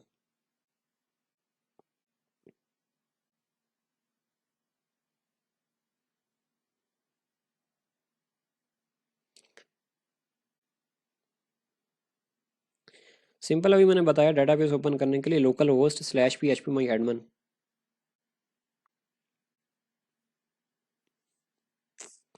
अच्छा जी, ये डेटाबेस के वाले से क्वेश्चन हो गए। New field, new column add करने का तरीकाकार वही जो मैंने अभी पहले जिक्र किया डेटाबेस में से। उसके बाद अब आगे आ जाते हैं, अगला क्वेश्चन। नहीं, इंपोर्ट करने के हवाले से नहीं पूछा जाता है, वो ज़रूरी नहीं है। जस्ट जो क्वेश्चन डेटाबेस में होता है वो न्यू डेटाबेस क्रिएट करवाते हैं, और उसके बाद दोबारा फिर जो है ना वो क्या उसको बोलते हैं कि यार उसके अंदर टेबल क्रिएट करवा लेते हैं, डेटाबेस क्रिएट करवा ले, उसके टेबल के अंदर वैल्यूज़ ऐड करवा ली। रिमूव करने के लिए आपने ऑपरेशंस के ऊपर क्लिक करना और वहाँ से आगे जो है ना वो रिमूव करता है।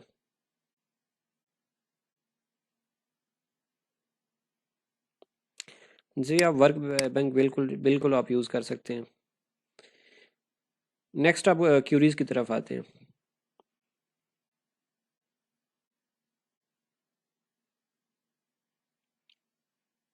कोडिंग के अंदर जो टेबल बनाया जाता है वो HTML का बनता है। 3 स्कूल वेबसाइट पे जाएंगे, वहाँ पे लर्न HTML पे आप लोगों ने क्लिक करना है, वहाँ से टेबल का टॉपिक देखना है। मैं अभी आप लोगों को वाइवा के हवाले से जो चीज़ें PHP की मेजर वो चीज़ें बता रहा हूँ, और ये यकीनन इस तरह के क्वेश्चंस पूछे जा सकते हैं, बल्कि किसी से पूछे भी जाएं कुछ कह नहीं सकते। कोडिंग के PHP के कोडिंग के क्वेश्चंस के ऊपर आते हैं। उनका ये होता है कि एक न्यू फाइल ओपन करें, एक न्यू पेज ओपन करें। कोडिंग के लिए ये न्यू पेज ओपन कर लिया, सबसे पहला सवाल अपने नाम का वेरिएबल बना कर दिखाएं। $साइन, एक चीज़ याद रखें कि $साइन जो होता है वो वेरिएबल क्रिएट करने के लिए, वेरिएबल डिक्लेयर करने के लिए होता है, वेरिएबल बनाने के लिए। ये वेरिएबल बन गया अपने नाम के साथ। PHP का ओपनिंग सिंटैक्स लिखें, ये हो गया ओपनिंग सिंटैक्स। PHP का क्लोजिंग सिंटैक्स लिखें, ये हो गया क्लोजिंग सिंटैक्स। वेरिएबल डिक्लेयर करना, PHP का ओपनिंग सिंटैक्स, क्लोजिंग सिंटैक्स। उसके बाद इको किस लिए यूज़ करते हैं? इको वैल्यूज़ को प्रिंट करवाने के लिए यूज़ करते हैं।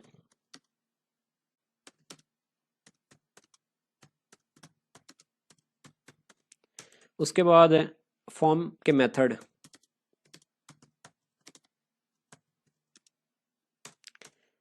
पोस्ट एंड गेट, पुट और डिलीट, और वो भी, लेकिन हम दो फिलहाल यूज़ कर रहे हैं। पोस्ट किस लिए?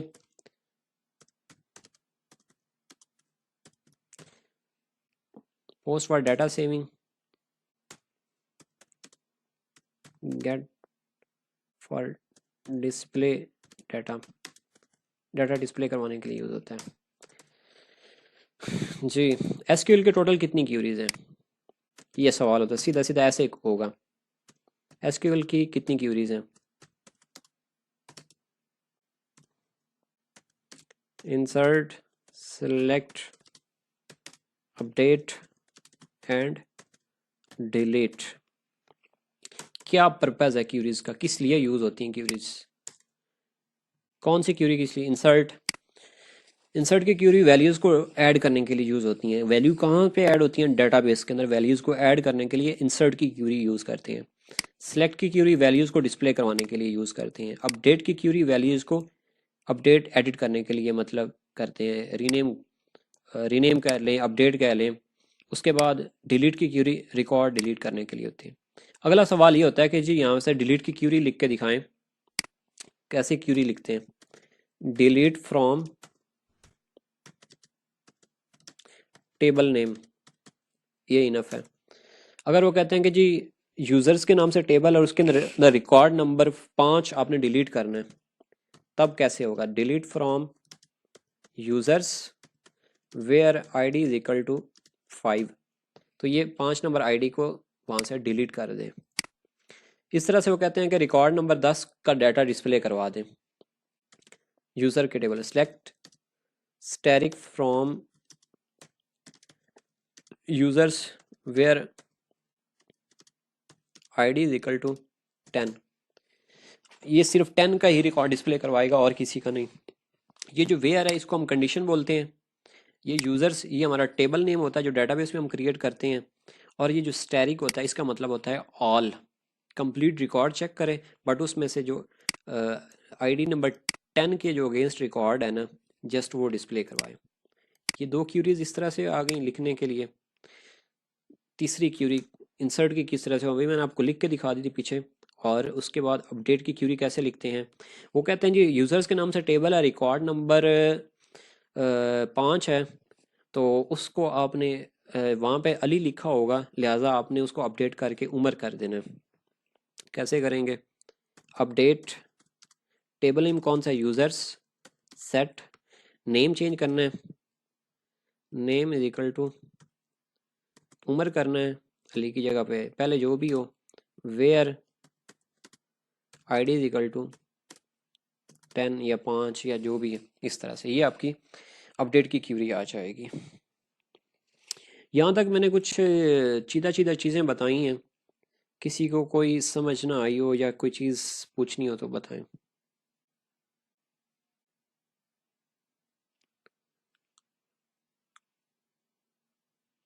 डेफिनेशन इंग्लिश में बता सकते हैं, उर्दू में बता सकते हैं।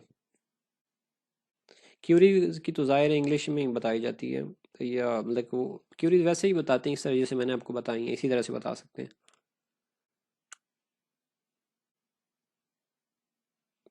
रिटेल मैनेजमेंट का कोई अलग से एसक्यूएल का कोई टॉपिक नहीं होता है, यही चीज़ें आपको बताई हैं जो इसके अलावा कोई और होता है। रीनेम के लिए एस नहीं यूज़ करते हैं।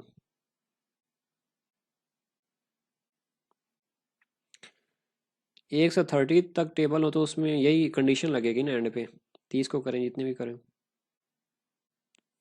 जी बिल्कुल, अल्टर से भी कर सकते हैं।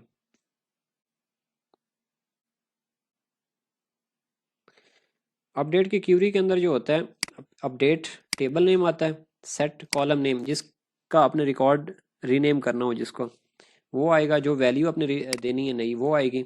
और उस आईडी के अगेंस्ट, जिस आईडी के अगेंस्ट आपने रिकॉर्ड उसको रीनेम करना है।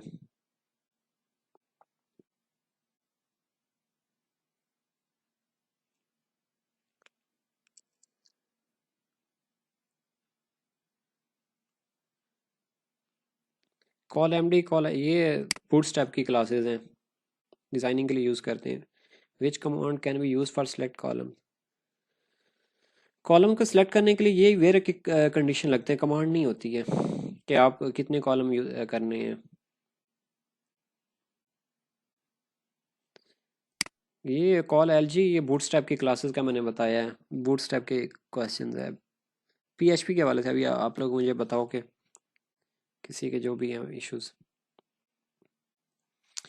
ये इतना तक हो जाता है मोस्टली। ये जितनी भी ये जो चीज़ें मैंने आप लोगों को करवाई हैं, ये सारा कुछ बताया। अगर कोई स्टूडेंट इतना कुछ बता दे तो उसका वाइवा बहुत ही आसानी से क्लियर हो जाता है। यहाँ तक इतनी जो चीज़ें ये वाली अगर किसी को अच्छी तरह से आती हो ना, ये वाली सारी, ये इसके बाद लास्ट स्टेप आ रहा है, उसके बाद फिर हम वाइंड अप करते हैं।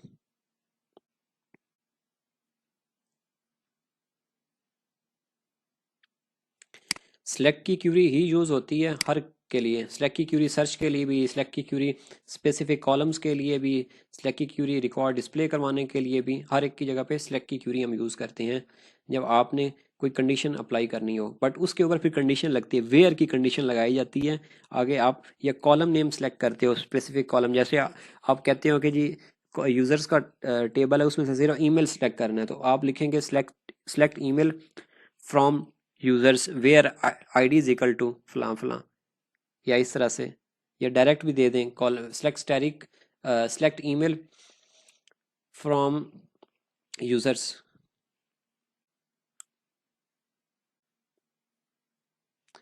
जी आप यही चीज़ें कर लें तो होगा, क्लियर होगा।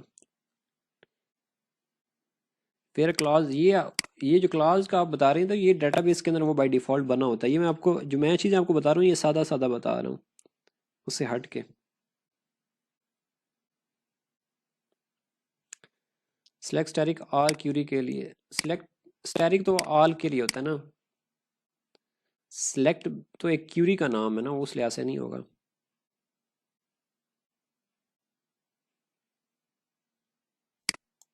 टैग 35 मीन्स मेरे पास ये आयशा आपका क्वेश्चन क्लियर नहीं है, मुझे नहीं समझ आ रही क्या पूछ रही है।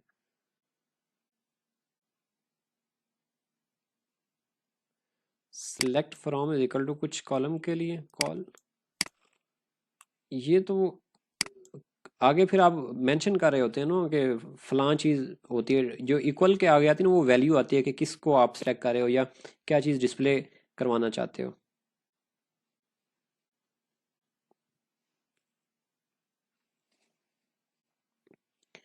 अच्छा जी, लास्ट स्टेप है इसका, वाइवा के क्वेश्चंस के हवाले से, कोडिंग प्रोग्रामिंग के।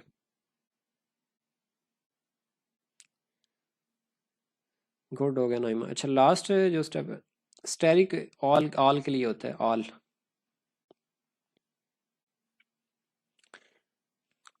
यहाँ जो ये जो स्टेप मैंने जितने करवाए हैं, इसमें से किसी का कोई सवाल है तो प्लीज़ जल्दी बताएं, ताकि फिर हम दूसरी तरफ मूव करते हैं।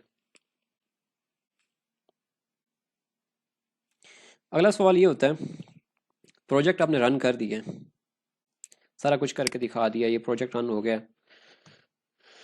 बाज़ का टीचर ये कहता है कि हाँ जी अपनी कोडिंग फाइल ओपन करें। आप आ गए सीधा कोडिंग वाला फोल्डर है, ये सपोज के ये कोडिंग वाला फोल्डर ओपन कर लिया है, ये एक ओपन है फोल्डर।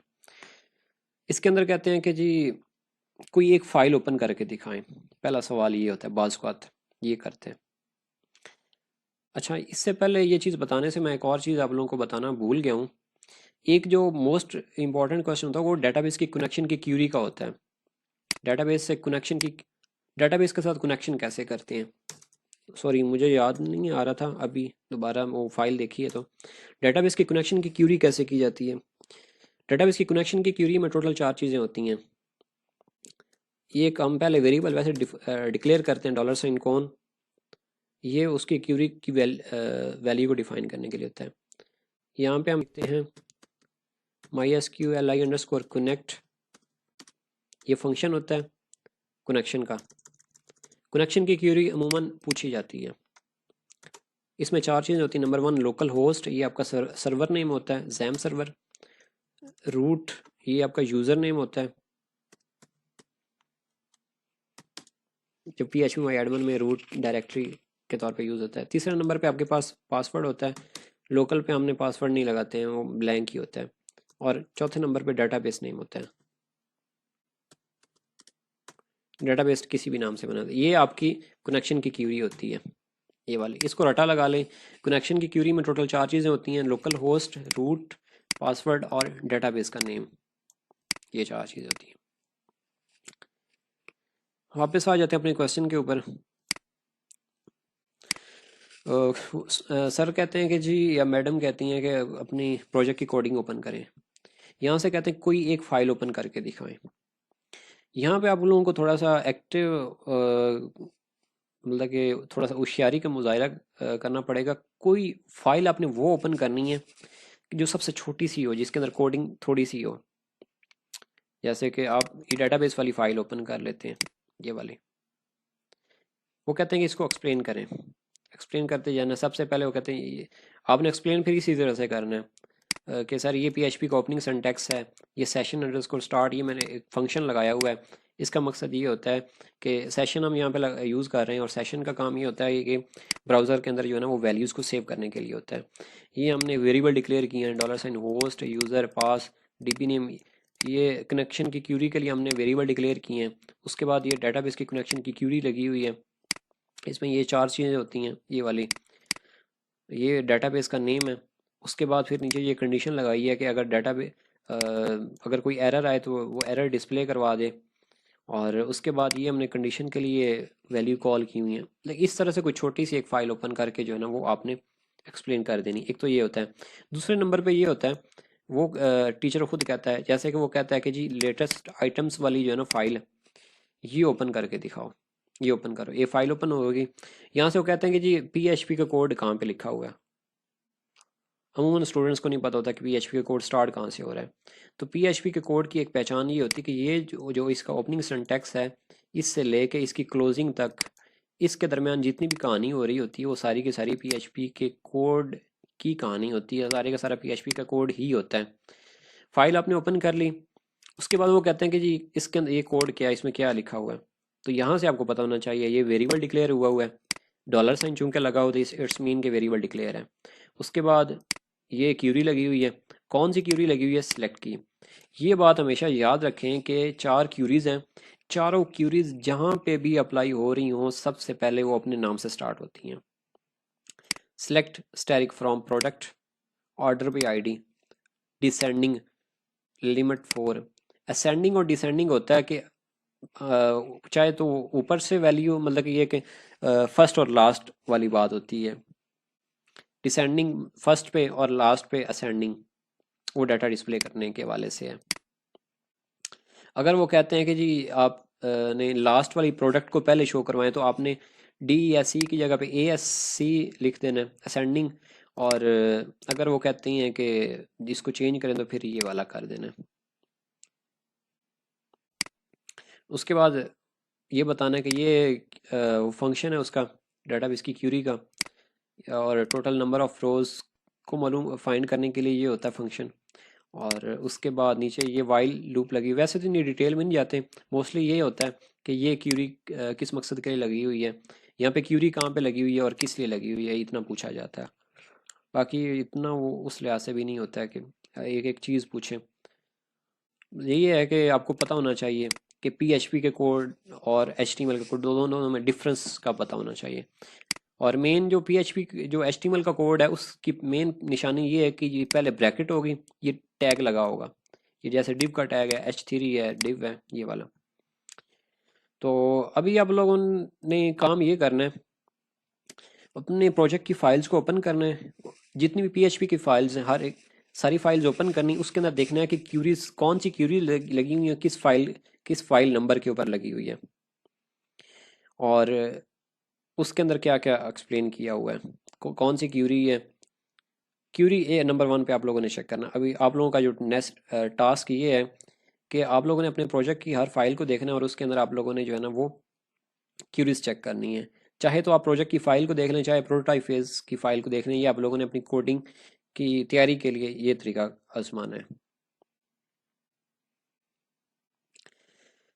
कौन की क्यूरी कहाँ यूज़ होती है और किस फोल्डर में? फोल्डर कनेक्शन की क्यूरी जिस फोल्डर के अंदर पड़ी होती है उसके अंदर डॉलर साइन कौन हम यूज़ करते हैं। कौन एक वेरिएबल वैसे रखते हैं, लिंक भी होता है, कौन भी होता है, वो डिफरेंट नाम से होता है।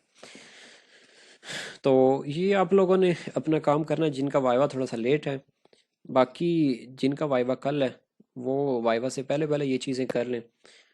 और जिनका वाइवा कल है वो भी मुझसे पूछ लें से मुझे बता दें प्रेजेंटेशन का कि उनके पास प्रेजेंटेशन फ़ाइल है या नहीं, ताकि मैं अभी उनको प्रेजेंटेशन फ़ाइल भेज दूँ और उसके बाद फिर जो है वो उसकी कल तैयारी करें और टाइम से अपनी फ़ाइल वो सबमिट करवा सकें, मतलब आपको अपना वाइवा दे दें। मैं आप लोगों को प्रोजेक्ट की इंस्टॉलेशन मैं खुद कर दूंगा, एक दफ़ा मैं खुद करूँगा, बाकी बाद में आप लोग खुद कर लेना।